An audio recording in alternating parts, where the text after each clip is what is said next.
do all of you guys get around town?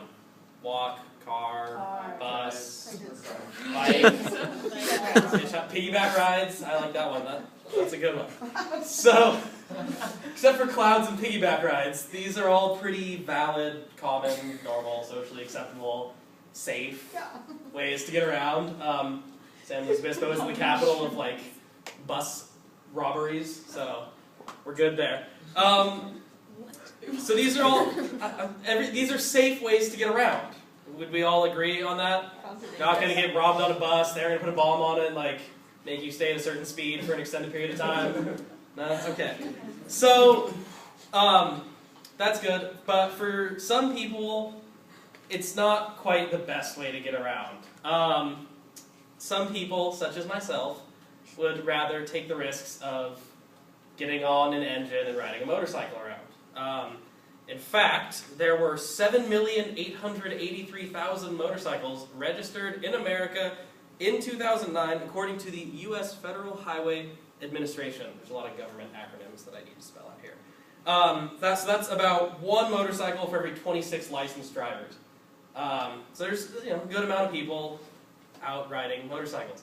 Why should you listen to me talk about this? In case you haven't figured out by now, I know about motorcycles and I like motorcycles. So I've been building and riding for a couple years. I know people in the community, so I feel like I'm pretty, I've been doing some research about government numbers too, so I'm pretty well versed in the idea of motorcycles. Why should you care at all?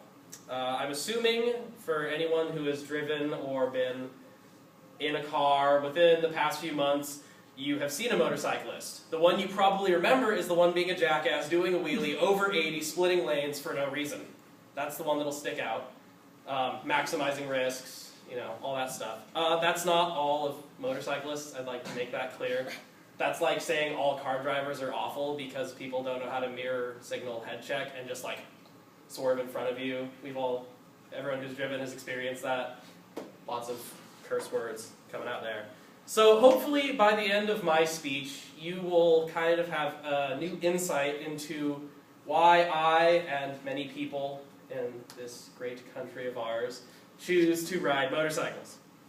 So, why do people choose to risk their lives to do this? It's not a myth, it's dangerous. It can be deadly a lot of times. In 2004, the National Highway Traffic Safety Association reported there were 4,028 motorcycle-related fatalities and 76,000 motorcycle-related injuries.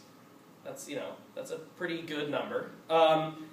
But to put that in perspective, the Centers for Disease Control and Prevention, they kind of looked at all these dead people and hurt people, and of the people who died in 2010, 41% weren't wearing a helmet, and 28% had a BAC of above 0.08.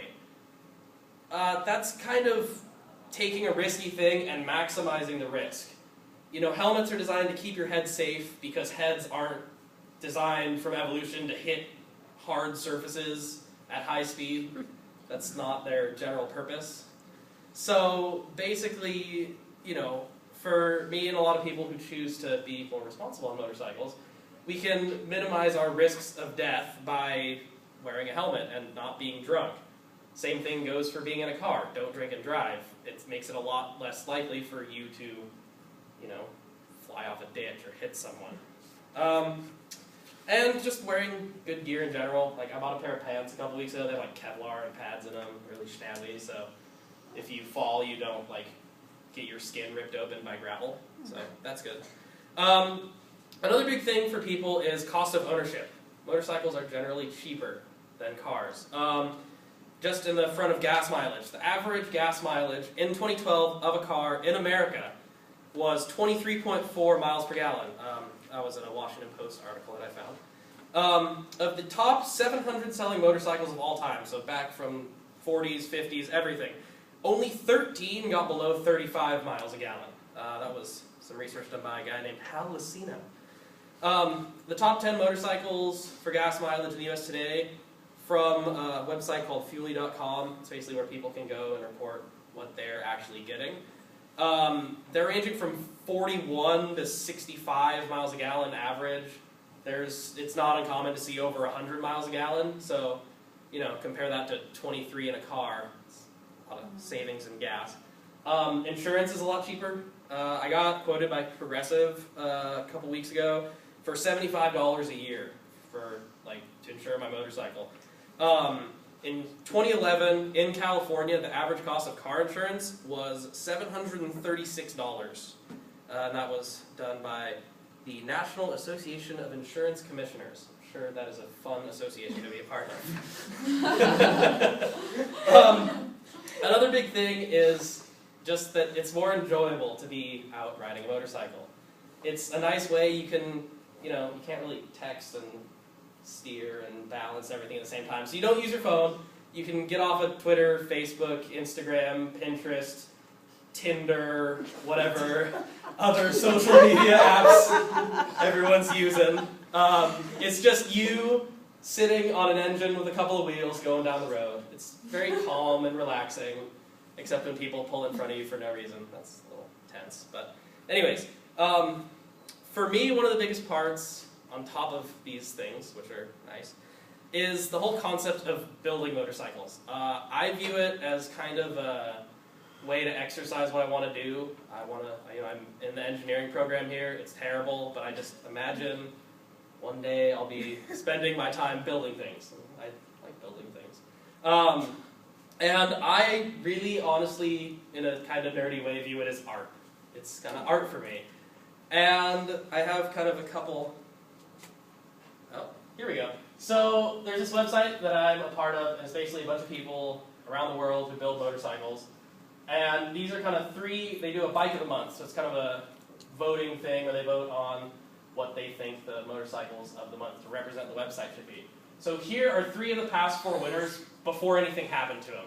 So you can see they usually start kind of beat up, dirty, missing parts, not really that pretty, honestly. I'll just be straight up about it.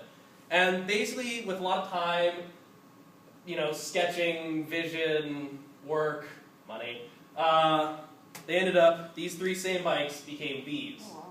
So you can see, kind of a big change, a lot of thought, this one here is a guy from Norway, and I followed his build for a while, and just the amount of time that he spent, what kind of color, what color am I going to make the paint, or this little bar here, matching it to the tank instead of the frame, just a bunch of little weird details that you wouldn't notice. It's kind of, for me, what makes it art. And the interesting thing about art, there was a study done by Professor Semir Zeki at the University College London. And basically what they did is they got a bunch of test subjects together, and they showed them kind of a series of different pictures and art, generally accepted good paintings kind of a thing, not like 4-year-old crayon sketches. And so what they did is they hooked them up to all kinds of fancy brain things and scientists and doctors, I'm not going to try and explain that. And basically what they discovered is, in the images and works where people thought that they were the prettiest or the most interesting and that kind of stuff, it increased blood flow to a certain part of the brain by up to 10%. And they associated with that with, it's a similar response to staring at someone that you love. So, parents, family, romantic partners, saucy.